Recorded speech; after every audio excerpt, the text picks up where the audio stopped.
हाँ जी स्टूडेंट, सो अपना example number 1 करन लगे एक्सरसाइज 2 ਦੀ ਇਹਦੇ ਥਿਊਰੀ ਇਹਦੀ ਮੈਂ ਤੁਹਾਨੂੰ ਕਲਾਸ ਦੇ ਵਿੱਚ ਕਰਵਾਉਂਗੀ ਤਾਂ ਤੋਂ ਹੀ ਕੁਐਸਚਨ ਪੁੱਟ ਕਰਨੇ ਆ ਕਿਉਂਕਿ ਈਜ਼ੀ ਆ।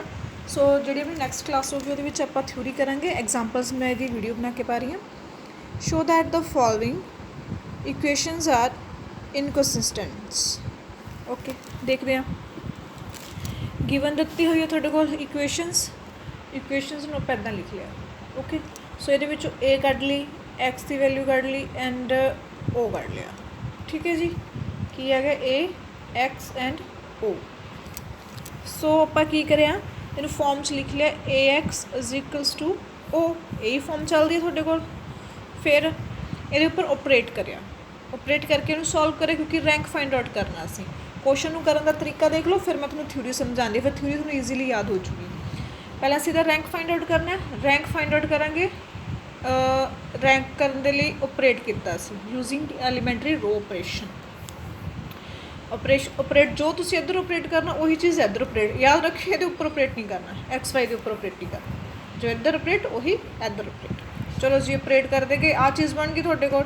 ਇਸ ਤੋਂ ਜ਼ਿਆਦਾ ਓਪਰੇਸ਼ਨ ਨਹੀਂ ਲੱਗ ਸਕਦਾ ਕਿਉਂਕਿ ਜੋ ਵੀ ਕਰੋਗੇ ਵੈਲਿਊਜ਼ ਦੁਬਾਰਾ ਉੱਥੇ ਆ ਜਾਣਗੀਆਂ। ਸੋ ਜਦੋਂ ਮੈਂ ਸਿਰਫ ਏ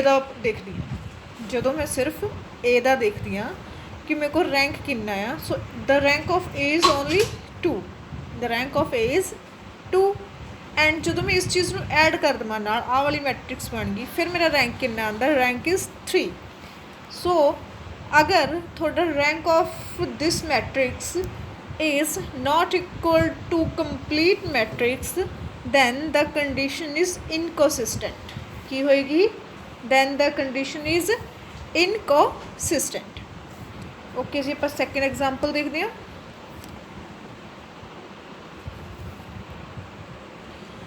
ਸੋ ਦਾ ਸਿਸਟਮ ਆਫ ਇਕੁਏਸ਼ਨ ਦਿੱਤੀ ਹੋਈ ਹੈ, ਕਹਿੰਦੇ ਇਹਨੂੰ ਕੰਸਿਸਟੈਂਟ ਐਂਡ ਸੋਲਵ ਇਟ। ਇਹ ਇਜ਼ ਏ ਕੰਸਿਸਟੈਂਟ ਅਤੇ ਸੋਲਵ। ਪਹਿਲੀ ਸੀਗੀ ਇਨਕਨਸਿਸਟੈਂਟ ਕਦੋਂ ਹੁੰਦੀ ਆ?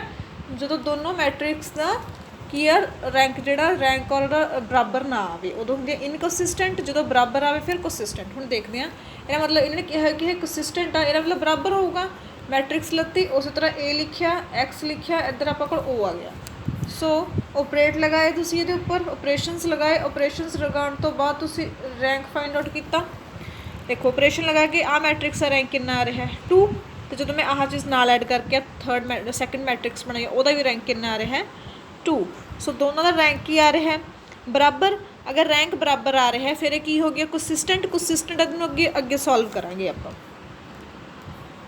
ਹਾਂਜੀ, ਅੱਗੇ ਸੋਲਵ ਕਰਨ ਦੇ ਲਈ ਤੁਸੀਂ ਕੀ ਕਰਨਾ ਆ,